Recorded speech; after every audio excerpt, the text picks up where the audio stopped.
Well, we actually, when we went to the inaugural gala in Washington for Obama, when we were walking down the red carpet, we totally confronted MTV and E and like looked at the camera and say, you know, war is here, you know, reach out to Obama and tell him that we want to bring music to the schools.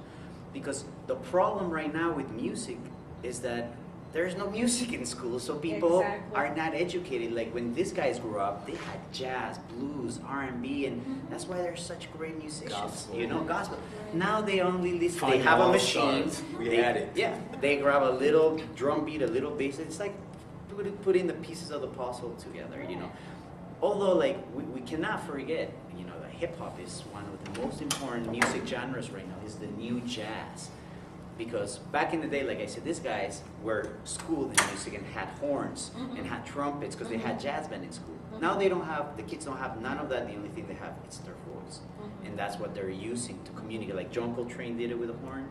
Now we have guys, the real rappers, not those idiots that are out there, and you can quote me, you know, the real rappers who have some say, like Mos Def, Common, KRS-One, Far Side, you know, all those, the Roots, Tribe Called Quest, they have a message, and it's great. So we are trying to reach out with War and trying, if you could reach out to anyone that is influential, tell them at least me, Lonnie, and Sal are willing to do anything it takes to go to the schools and show. And the other thing is too is that you can quote me on this. I honor all the other music that's out there, the hip hop, rap. I honor that because for me it's another form of art, and it's no different from the way the blues was when I was growing up. It had the same concept. It had the same street mentality. It was basically the same thing. So it doesn't bother me in the fact, it really don't bother me the fact that they sample my music. Yeah, but my only hang up is that when you're listening to reggaeton, when you're listening to just pure R&B, funk, when all the different genres of music, even rock and roll, all these young kids do not realize that the majority of all the music that they're playing is all basically based out of Africa into Puerto Rico, Cuba. I mean, just the mixture of the drum beats. You know, it's the drum beats, you know, which is the message. That was the beginning of the message. So the origin is, you're saying they don't know about the origin. They don't know, and then you put all the other instruments together, and then you get, if you listen to the Fania All-Stars, you know, Willie Colon, I mean, the list goes on, and you listen to all the music back then, and it all basically came out of Africa. It's all you and me, you know, you're Latino, you know, Latina descent, and we have something that they just won't teach you in the schools. And even when I was growing up, when I was in elementary school, we didn't have music because we could not afford it in Compton.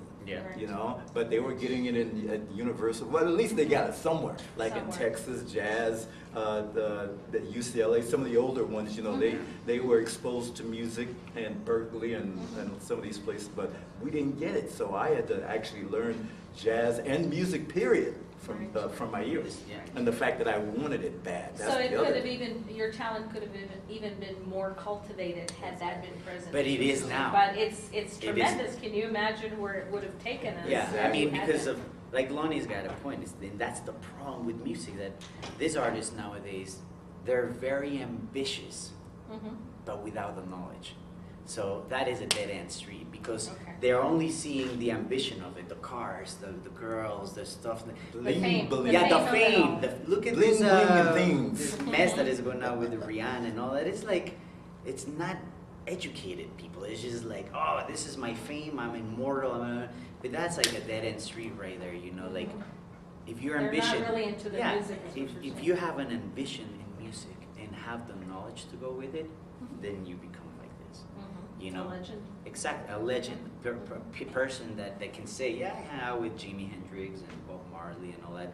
Bob Marley came up to Lonnie to say, hey, can I borrow that horn line from Sleeping into Darkness so I can write a song? And then he went and wrote Get Up, Stand Up, you know that. Oh, okay. Ba-na, Yeah, ba-na, yeah. same thing. And we were on tour together during Woodstock. That's why Oh, I neither love one of him us was too, at Bob Woodstock. Marley, yeah. And then Yeah. we did the one of our first gigs we did with Eric Burden, of course. We would call Eric Burden the War. Was Ronnie Scott's in England, and Hendrix was a good friend of Eric's. You know, Eric came from the band The Animals, Right. And right. and the bass player from The Animals, Chas Chandler, actually introduced Jimi Hendrix to the music industry. He Really? produced his first album. So Hendrix and Eric had a big, you know, a long time connection with each other, and so Hendrix jammed with us at Ronnie Scott's. Came down 2 nights and came down with his guitar the next night, and then right after that, he OD'd on us. Oh, yeah. Same night. And it could have been, and the worst part about it is that we got this call at the hotel. It was his girlfriend who didn't understand what to do. She was freaking out. She was young. She was high. And she was thinking, oh no, if the police come here, I'll go to prison because we still have drugs. And my parents, what am I going to do? And I'm high. I'm paranoid. Had she been thinking and not high at the time, It probably she could have would've saved revived it. Saved them, yeah. Saved it. Oh, Because that's by too the time bad. the ambulance got there, it was they were into it. Too many minutes gone by, he was suffocating, and it was He was nothing. done. And she didn't know. All she had to do was turn him over. They have You know? academics now in some schools, like down south, you know, Louisiana, and I'm honored the fact that they used. We are some of the groups that they're learning about in the 70s, you know. But I need to take the time to go there and maybe. Refresh. Yeah, talk to them and let them know, because I know the kids have a lot of questions. I just can't always do things online for kids that, you know, that use me as one of their thesis or whatever they're using, because Some it's sort of always best to education. hear it from the horse's mouth. Yeah, I mean, And, keep in mind that this band is not a music band anymore. This band is a movement. This band is 4 generations of American pop culture. Exactly. It's not just also Motley or a band that you go see. It's a band that when you go see, I've seen grandfather, father, son, and grandson Well, I see a singing band together. that's evolving, Yeah. with the new generation. Yeah, So and that's- there's, you know, that's more- pretty different, pretty cool. And this is you know. not it for Lonnie. I mean, there's so much music in this guy's head. So much music. Like, we get out of the tour bus, he go to the piano in the lobby while his room is ready, because when his room is ready, he has a keyboard there, and then he never stops, right? So That's his love. tell the fan Why and should tell your I? fans to be expecting for new recordings for next year, whether it is with War or whether it is by Lonnie, because, you know, like he told me, I'll rest when I die. And that's bottom line, you know, I'm gonna live until I die, he said to me. And I'm like, ripping, I'm here, you know?